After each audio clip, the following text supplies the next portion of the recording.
আল্লাহ আল্লাহ আসান করছেন। এই জন্যই আল্লাহ বলছেন क्या वफा तूने मोहम्मद से तो हम तेरे हैं। তুমি যদি আমার বন্ধুর গোলাম হইলা, আমার বন্ধুর গোলাম হইলা, আমার বন্ধুর অনুকরণ করলা, তো আমি আল্লাহ তোমার হয়ে যাব, তুমি আমাকে পাওয়া যাবে। দুনিয়া কি জিনিস যেটা মশার ডানার সমান দাম নাই, এটা তোমাকে দিয়া হ্যাও করবো তো করবো কেন? দুনিয়া কি জিনিস, দুনিয়া क्या चीज है, লৌহ কলম তেরে হ্যাঁ। সমস্ত সৃষ্টি জগৎ সব কিছু তোমার, এমনকি আমি আল্লাহ তোমার।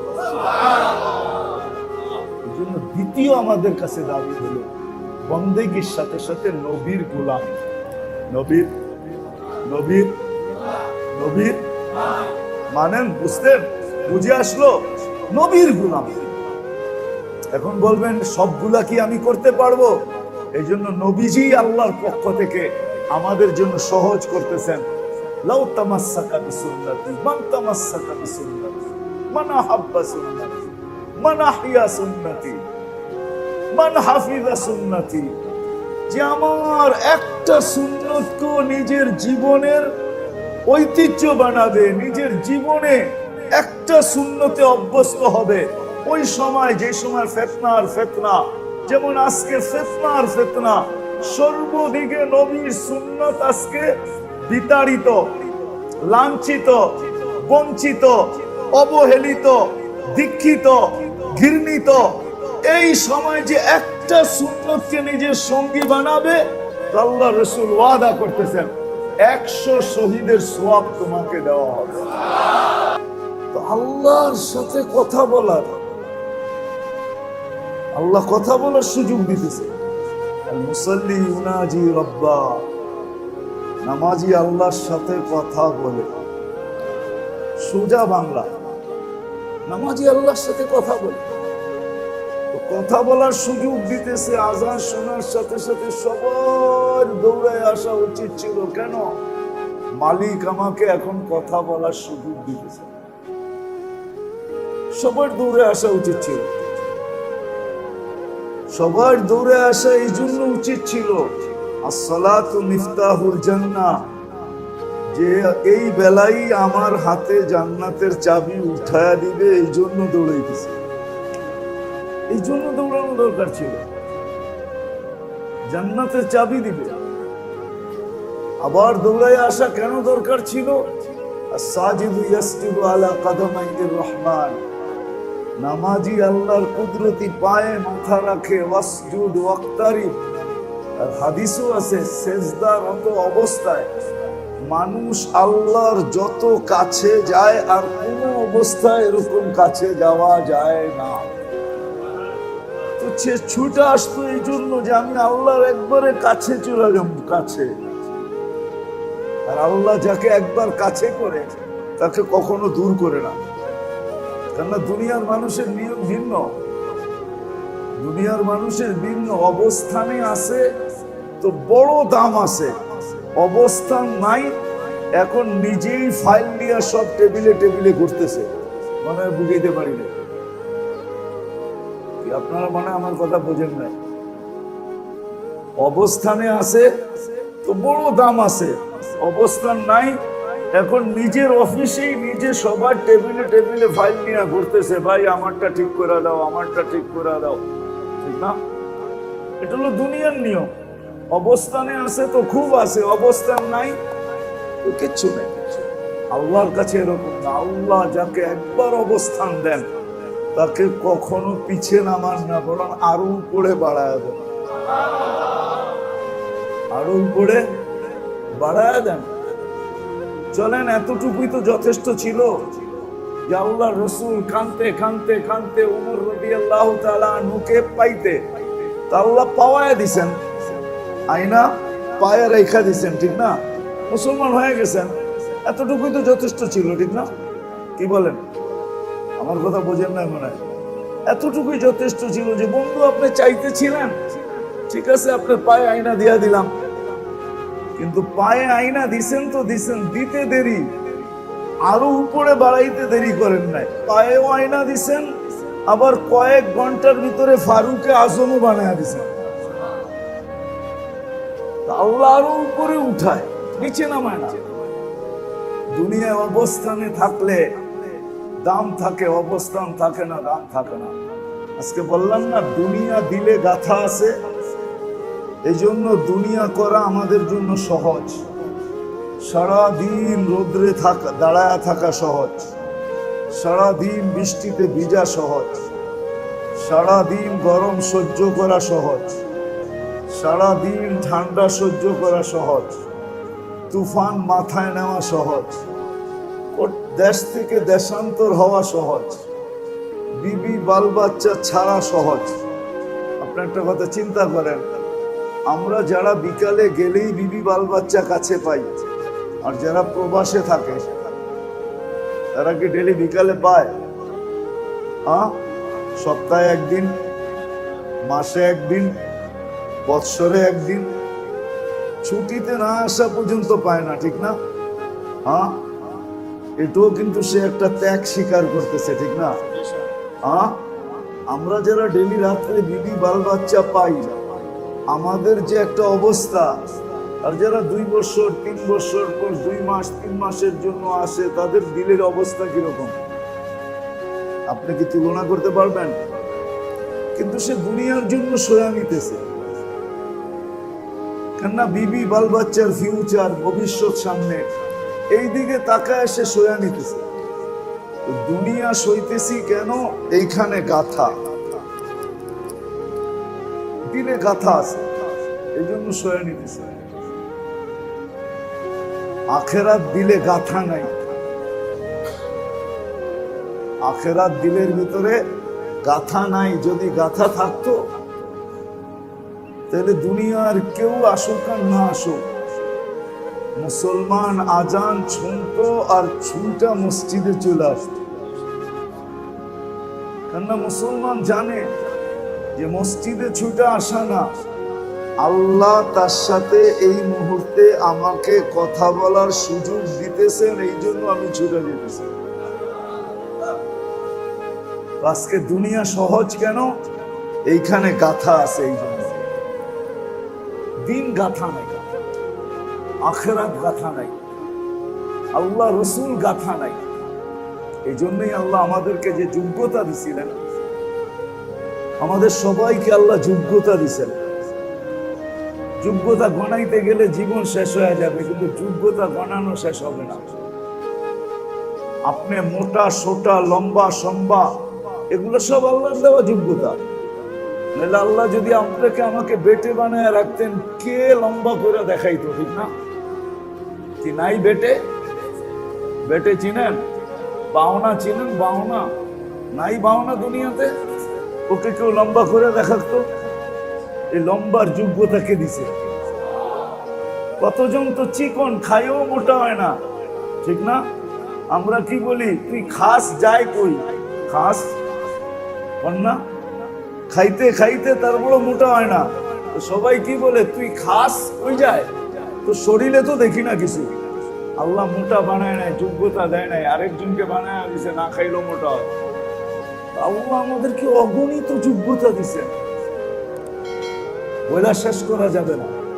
কত যোগ্যতা আল্লাহ আমাদেরকে দিচ্ছেন, এক একটা অঙ্গের যোগ্যতা ভিন্ন ভিন্ন। এমন যোগ্যতা যেটা দুনিয়ার সমস্ত যোগ্যতাকে হার মানায় দেয়, সমস্ত যোগ্যতাকে হার মানায় দেয়। আল্লাহ এক এক অঙ্গে এক এক যোগ্যতা দিচ্ছেন। তো আল্লাহ আমাদেরকে যোগ্যতা দিয়া ভরা দিচ্ছেন। কেন দিচ্ছেন জানেন? আমাদেরকে আল্লাহ যোগ্যতা এই জন্য দিচ্ছেন, এটাই বুঝাইতে চাইতেছি। আল্লাহ করো বুঝে আসো। আজকের এই সাইদাবাদের মজমা যদি এটা বুঝলো, আর কালকের থেকে পা উঠাইলো আর চললো, তাহলে আমার বিশ্বাস সাইদাবাদের এই মজমার কারণে, এই টার্মিনালের কারণে, আমার বিশ্বাস সারা বাংলাদেশে যত টার্মিনাল আছে সব উঠা যাবে। আর সবগুলার সওয়াব এই যাত্রাবাড়িটা, এই সাইদাবাদ টার্মিনাল আলাদা পাইতে থাকবে।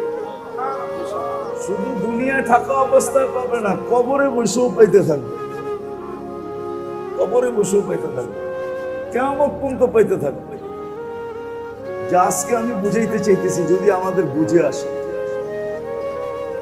কিন্তু বললাম না, ধ্যান খেয়ালের সাথে শুনতে হবে যাতে এইখানে গাইথা যায়, আর এইখানে গাঁথলেই করা সহজ। যতক্ষণ না গাঁথবে ততক্ষণ করা সহজ হবে না। দুনিয়া গাইথা গেছে তো সারা রাত্র রাস্তায় দাঁড়ায় থাকা সহজ হয়েছে। কি নাইট কোচ যারা চালায় তারা সারা রাত্র জায়গায় সজাগ থাকে না ঘুমে থাকে? শুধু কি ড্রাইভার সজাগ থাকে নাকি? হেল্পারও সজাগ থাকে, ঠিক না? শুধু হেল্পার সজাগ থাকে নাকি? আবার কি আরেকজন আছে না, সুপারভাইজারও সজাগ থাকে, ঠিক না? কি কোন সমস্যা হইলে তিনজনকে ধরা হয়, তোমরা কি ঘুমাইছো কিনা, নাইলে এই সমস্যা হইলো তো হইলো কি কইরা। এই যে সারা রাত্র জায়গা থাকা সহজ, কেননা এইখানে বসে গেছে। এটা দিয়ে মাসের শেষে ডাল রুটি মিলবে, বাচ্চাদের পড়ালেখা হবে, ঘরের ভাড়া সারা হবে, সবকিছু চলবে। এই জন্য দিলে গাইথা গেছে সারা রাত্র জায়গা থাকা সহজ, দেশ থেকে দেশান্তর হওয়া সহজ, জীবনের বাজি নিয়ে দুনিয়ার ওই প্রান্তে যাওয়া সহজ। আপনাদেরকে আমি বুঝায় শেষ করতে পারবো না। তো আসলে আমাদের দিলে গাঁথলে সব কিছু সহজ হবে, আর যদি দিলে না গাঁথলো তাহলে সহজ হবে না, কঠিন হয়ে যাবে। এই জন্য বলতেছিলাম আল্লাহ আমাদেরকে যোগ্যতা দিয়েছেন, বড় যোগ্যতা দিয়ে তৈরি করছেন। এক বিন্দু পানি এর পরের থেকে যা ঘটছে এটাই যোগ্যতা। এটাই যোগ্যতা ঘুরাইতে ঘুরাইতে ঘুরাইতে আজ পর্যন্ত আইনা পৌঁছাইছেন। সমস্ত যোগ্যতা দিছেন, আর যোগ্যতা শুধু দেন নাই, সর্বযোগ্যতাকে কাজে লাগানোর যত পন্থা হইতে পারে সমস্ত পন্থা পর্যন্ত আল্লাহ দেখায় দিয়েছেন। পন্থা পর্যন্ত সমস্ত রাস্তা দেখায় দিয়েছেন যে যোগ্যতাকে কোথায় কাজে লাগাইলে কি হবে। এই যোগ্যতাকে কাজে লাগানোর রাস্তাও আল্লাহ দেখাইছে। আবার যোগ্যতাকে আল্লাহ সুরক্ষিত করতেছেন, 24 ঘন্টা আল্লাহ সুরক্ষিত করতেছেন। আমাদেরকেও করতেছেন, আমাদের যোগ্যতাকেও সুরক্ষিত করতেছেন। আর এটা আমার কথা না, আল্লাহর নিজেরই কথা। আল্লাহ ইঙ্গিত দিচ্ছেন, আযকুরুকা ওয়ালাউ তানসানি, 24 ঘন্টা আমি তোমাকে সুরক্ষিত করি, যদিও নাকি 24 ঘন্টা তুমি আমাকে ভুলা থাকো। আল্লাহ 24 ঘন্টা আমাদেরকে যোগ্যতা দিচ্ছেন, সুরক্ষিত করতেছেন। আবার সুরক্ষিতর সাথে সাথে 24 ঘন্টা আল্লাহ আমাদের প্রয়োজন মিটাইতেছেন। যেই মৌসুমে যেটা দরকার আল্লাহ ওইটা আমাদের দুয়ার পর্যন্ত পৌঁছায় দিতেছে। যারা বাংলাদেশ থেকে মেক্সিকো হয়ে আমেরিকাতে ঢোকে, যারা বাংলাদেশ থেকে মেক্সিকো হয়ে আমেরিকাতে ঢোকে অবৈধ রাস্তায়, বর্ডার দিয়া যারা ঢোকে, ওদের কষ্ট যদি একবার এখানে আইনা বৈশা শোনানো যেত তাহলে মনে হয় আমাদের দিলে কিছু হইলো লাগতো, যে এত কষ্ট করে আমেরিকা যাওয়া। কেন ওর দিলে বসে গেছে, আমেরিকা পৌঁছতে দেরি, আমার কপাল খুলতে দেরি হবে না, এটা ওর দিলে গাইথা গেছে।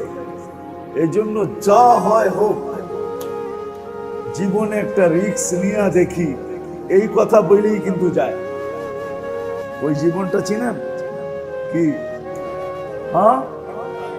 আখিরাত, মরার পরের জীবনটা নিয়ে আমি 1 মিনিটও আজ পর্যন্ত ভাবি নাই, যে ছোট জীবনটাকে একটু স্বাচ্ছন্দ্যে, একটু আরাম আইসে, একটু ভালোভাবে কাটানোর জন্য আমি এত দৌড়াই।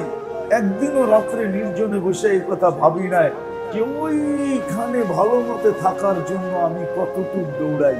আমি আমাকে এই প্রশ্নটা কোনোদিন করেছি কিনা আমি জানি না, কেউ মনে হয় হাত উঠায় বলতে পারবেন না যে আমি রাত্রে আমাকে প্রশ্ন করছি যে এই দুনিয়া একটু ভালো থাকার জন্য, 60-70 বছর জীবনে একটু ভালো থাকার জন্য আমি এত ছুটতেছি, ওইখানে যেখানে আমাকে চিরদিন থাকতে হবে ওইখানে ভালো থাকার জন্য আমি কতটুকু ছুটলাম, কতটুকু ছুটা দরকার ছিল।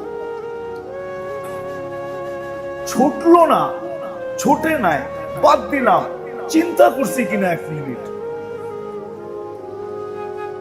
রাগ হয় না, কইরা থাকলে কেউ হাত উঠে দেখান, যাতে মানুষের ভিতরে কেউ আমরা 1 মিনিট বসে এরকম ভাবছি কিনা, নির্জনে বসে আমি ওইখানের জন্য কতটুকু প্রস্তুতি নিলাম, এইখানের জন্য তো নিতেছি, ওইখানের জন্য কতটুকু, আর চোখের সামনে তো দেখতেছি না, দেখতেছি না, প্রমাণ দিব।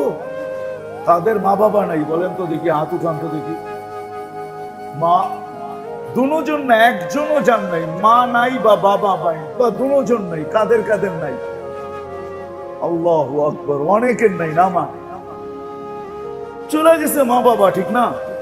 হ্যাঁ, এখানে তো একজনও অভ্যস্ত নাই যে ডেলি মা বাবার নামে 2 রাকাত নফল নামাজ পড়ে। কেউ কি আমরা বলতে পারবো যে আমি 2 মিনিট কখনো এই কথা বসে ভাবছি যে আমার দেহটার জন্য এত কিছুর প্রয়োজন হয়, আমার ভিতরে তো একটা আত্মাও আছে, ওর কি একটু কিছুও প্রয়োজন হয় না? এই 2টা শব্দ আমি আজ পর্যন্ত নির্জনে বসে 1 মিনিট ভাবছি। এইখানের কেউ কি হাত উঠায় বলতে পারবেন যে আমি নির্জনে বসে ভাবছি, চিন্তা করছি যে আমার দেহটার এত প্রয়োজন, যেটা মিটাইতে যে আমাকে চুল পাকাইতে হয়, যেটা মিটাইতে যে আমাকে অল্প বয়সে বুড়া হইতে হয়, যেটাকে মিটাইতে যে আমাকে মাথার গাম পায়ে ফেলতে হয়, যেটাকে মিটাইতে যে আমাকে হাড়ভাঙ্গা পরিশ্রম করতে হয়, যেটাকে মিটাইতে যে আমাকে জায়েজ নাজায়েজ করতে হয়, যেটাকে মিটাইতে যায় আমাকে সব ত্যাগ স্বীকার করতে হয়। যদি এই দেহটার জন্য এত প্রয়োজন, তাহলে আত্মাটার জন্য কি 1 বিন্দু প্রয়োজন নাই? দেহটার খোরাক যেরকম প্রতিদিন লাগে, এই দেহটাকে যে উঠায়া রাখছে আমার আত্মা, এটার খোরাক কি প্রতিদিন দরকার হয় না? না, হয় না? যদি দেহের খোরাক প্রতিদিন লাগে, তাহলে দেহটাকে যে সচ্ছল রাখে, জীবিত রাখে, বাঁচায় রাখে, উঠায় রাখে, আমার আত্মা আমাকে উঠায় রাখছে না আমি আত্মাকে উঠায় রাখছি? আমার আত্মা আমাকে উঠায় রাখছে, জীবিত রাখছে, সোচ্চার রাখছে, সজাগ রাখছে, সচ্ছল রাখছে, অ্যাক্টিভ রাখছে। আমার আত্মা বাহির হয়ে গেলে সব শেষ হয়ে যাবে। যে আত্মাটা আমাকে সবকিছু করলো, ওই দেহটার যদি সারা দিন খোরাক লাগে, তাহলে আত্মাটার কি লাগে না? না লাগে না? হ্যাঁ, এই জন্যই বলছে আত্মশুদ্ধি, এই জন্যই বলছে ইসলাম, এই জন্যই বলছে শরীরের জন্য যেরকম তুমি সারাদিন ভাবো, তুমি এরকম দেহের রুহের জন্য ভাবো, আত্মার জন্য ভালো। আলা ইন্না ফিল জাসাদি লামুদগা ইযা সালুহা সালুহাল জাসাদু কুল্লা ওয়া ইযা ফাসাদাত ফাসাদাল জাসাদু কুল্লা আলা ওয়া হিয়াল কলব। তাহলে মুহাম্মদুর রাসূলুল্লাহ সাল্লাল্লাহু আলাইহি ওয়াসাল্লাম আকাশ বাতাস ফাটায়া এই চিৎকার কোনদিন দিতেন না। এটা হাদিস না, এটা চিৎকার, এটা হাদিস না, এটা চিৎকার, আর্তনাদ, আল্লাহ রাসূলের চিৎকার। আলা ইন্না ফিল জাসাদি লামুদগা। সাইলেন্টের আওয়াজ আর কতটুকু, এর চেয়েও বড় আওয়াজ এটা। আল্লাহ আরবিতে বোঝা হয়, রমজানে যেরকম আজানের আগে ইফতারের জন্য সাইরেন বাজায়, সাইরেনের আওয়াজ আর কি, এর চেয়ে বড় আওয়াজ হলো এটা। আল্লাহ ইন্না ফিল জাসাদি লামুদগা ইযা সালুহাত সালুহাল জাসাদু কুল্লা ওয়া ইযা ফাসাদাত ফাসাদাল জাসাদু কুল্লা আলা ওয়া হিয়াল কলব। এটা হলো তোমার আত্মা। নাইলে আজানের আওয়াজ প্রত্যেকের কানে যায়, ঠিক না? না যায় না? ঢাকা শহরের এরকম কোন ব্যক্তি আছে যার কানে আজানের আওয়াজ যায় না? হ্যাঁ, হইতেই পারে না, ঠিক না? কিন্তু মসজিদে কয়জন আসে? মসজিদে কয়জন আসে? কয়জন মসজিদে আসে? তো পাগল হয়ে ছুটে আসা উচিত ছিল, পাগল হয়ে। যদি আপনি বলবেন পাগল হয়ে কেন ছুটে আসা উচিত ছিল, প্রধানমন্ত্রী যদি বলে যে আমি কথা বলার জন্য অপেক্ষা করতেছি, কে আসবে আসো, তাহলে কি পাগলের মতো ছুটবে না? হ্যাঁ, তো আল্লাহ তো কথা বলার জন্যই ডাকে, নামাজ পড়ার জন্য তো ডাকে না। মুসাল্লি ইউনাজি রব্বা, নামাজি তো আল্লাহর সাথে কথা বলে। মুসাল্লি ইউনাজি রব্বা, নামাজি আল্লাহর সাথে কথা বলে, আল্লাহ কথা বলার জন্য ডাকতেছে। তাহলে তো ছুটে আসতো, পাগল হয়ে চলে আসতো যে মালিকের সাথে মুখ লাগামু। বোঝেন আমার কথা, বোঝেন? মালিকের সাথে মুখ লাগাবো, ডাক দিছে মালিকের সাথে মুখ লাগানোর জন্য, কথা বলার জন্য, তো পাগল হয়ে ছুটে চলে আসতো। কিন্তু কয়জন আসে? কয়জন আসে ওটাই মনে হয় সত্য। ড্রাইভার মসজিদে ঢুকছে, এখন আর বাহির হয় না, তো মালিক আওয়াজ দিতেছে, কিরে বাহির হস না কেন? বাহির হইতে দেয় না। কে দেয় না? যে আপনাকে ভিতরে আসতে দেয় নাই, উনি আমাকে বাহির হইতে দেয় না। যিনি আপনাকে ভিতরে আসতে দেয় নাই, উনি আমাকে বাহির হইতে দেয় না। আজান শুনলে তো পাগল হয়ে আসা উচিত ছিল, কেন আল্লাহর সাথে কথা হবে। আজান শুনলে তো পাগল হয়ে আসার কথা ছিল, কেন আজানের দ্বারা জান্নাতের চাবি দিবে। আসসালাতু মিফতাহুল জান্নাত।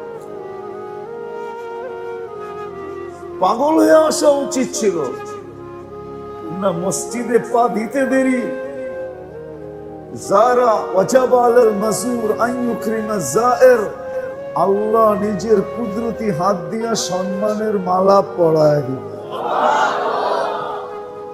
প্রধানমন্ত্রী যদি নিজের, আরে আপনি বলবেন সেলফি তো তুলতে পারবো না, এই জন্য আসি না, ঠিক না? সেলফি তুলতেছে, আপনার মোবাইলে সেলফি যাইতেছে না, ফেরেশতা কেরামান কাতিবিনের মোবাইলে সেলফি যাইতেছে। আপনি ভাবতেছেন সেলফি নাই, এই জন্য আসেন না। সেলফি প্রত্যেক ওয়াক্তে তোলা হইতেছে, কিন্তু ওই সেলফি আপনার এই দুনিয়ার খাটারা ক্যামেরায় হইতেছে না, এই মোবাইলের খাটারা ক্যামেরায় না, কুদরতি সুপার ক্যামেরার ভিতরে ফেরেশতারা তুলতেছে। কিরামান কাতিবিন ইয়ালামুনা মা তাফআলুন। আল্লাহ তো সম্মানের মালা পরানোর জন্য ডাকতেছে। আল্লাহ তো ওয়াসজুদ ওয়াক্তারিব, ও তো ছুটা পাগল হয়ে আসতো, কেননা সেজদায় যাইতে দেরি। ওয়াক্তারিব, এর চেয়ে কাছে যাওয়ার কোনো ব্যবস্থাই আল্লাহ রাখেন নাই। এই জন্য বলছেন বান্দা আল্লাহ সবচেয়ে কাছে যায় কখন? বলছে ইদ হুম ইয়াসজুদুন, যখন সেজদায় যায় তখন সবচেয়ে কাছে যায়। এমন কাছে যায় যে ইয়াসজুদ আলা কাদামাইর রহমান, আল্লাহর কুদরতি পায়ে মাথা রেখা দেয়। এত কাছে যায় যে ইরতাফাল হিজাব বাইনাহু ওয়া বাইনার রহমান, তার মাঝে আল্লাহর মাঝে কোনো পর্দাই থাকে না। থাকুক না মসজিদ 20 তলা, তাতে কি আসে যায়, কিন্তু তার মাঝে আল্লাহর মাঝে আর পর্দা থাকে না। কিন্তু ছুটে আসে কয়জন? আসলে আল্লাহ যাকে নিয়ে আসে সেই আসে। আল্লাহ যাকে নিয়ে আসে, এই জন্য কথা এখান থেকে ছিল যে আমাদের জীবনটা আসলেই আমলের জন্য ছিল। কিসের জন্য? এই জন্য এটাই সবচেয়ে কম, আমলই সবচেয়ে কম। কেননা শোনার মতো হয় না। সাহাবায়ে কেরাম শুনতেন, নড়াচড়া পর্যন্ত করতেন না। এই জন্য কোরআন এদের প্রশংসা করছে, সামি'না ওয়া আতা'না। শুনতেন নড়াচড়া বিহীন, বিলকুল দিলের কানে, মাথার কানে না। আমরা শুনি মাথার কানে, সাহাবা মাথার কানে শুনতেন না, দিলের কানে শুনতেন। ফাস্তামি'উ, মন দিয়া শুনতেন। ওয়ানসিতু, চুপচাপ শুনতেন, নড়াচড়া পর্যন্ত করতেন না। এই জন্যই কোরআন বলে শুনতে দেরি মানতে দেরি হতো না, আমরা মানায়া দিতাম, আল্লাহ করায়া দিতেন। সাহাবা শুনতেন একদিকে, মানতেন আরেকদিকে। দুটার ভিতরে কোনো দূরত্ব ছিল না, শোনা মানার ভিতরে কোনো দূরত্ব ছিল না। এই জন্য হাদিসে পাওয়া যায় রাস্তার ওই পার থেকে শুনছে ইজলিসু, আল্লাহ রসুল বলছে বসো, তো রাস্তার ওই পারেই বয়ে পড়ছে। জিজ্ঞাসা করছে তুই এত দূরে বইলি কেন? আওয়াজ যেখানে পড়ছে ওইখানেই তো এই হুকুম আসছে, বসা পড়ো। তো আমি আওয়াজ ওইখানে শুনছি, ওইখানেই বসা পড়ছি। এরকম মানতে। আজকে মেরে দোস্ত, আসলে জীবনটা ছিল আমলের জন্য। এটা না বুঝার কারণে বড় জিনিসটা বুঝি নাই, ওটাই বুঝাইতে চাইতেছি। আমল না বুঝার কারণে যেটা বড় জিনিস ওটাই বুঝি নাই। দেহ তো চিনছি, সে কিন্তু আসল জিনিস চিনি না। আমি তো বলি কিন্তু আমাকে চিনি না। আমি বলি কিন্তু আমি যে কে এটাও চিনি না। সত্য এটাই। আমল না বুঝার কারণে আসল জিনিস বুঝি নাই।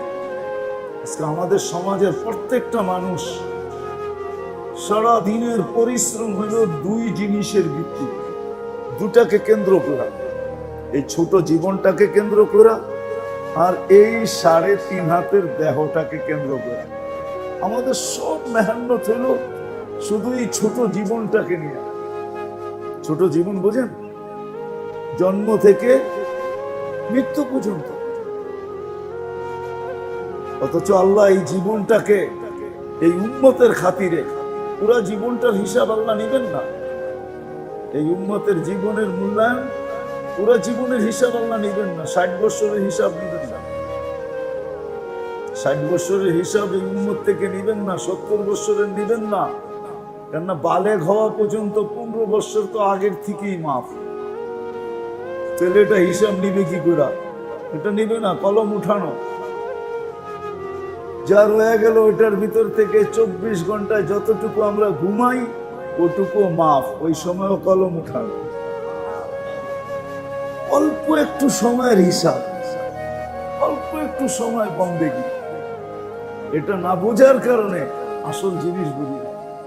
আজকে আমাদের পরিশ্রম, ইসলাহি প্রোগ্রাম প্রত্যেক মসজিদে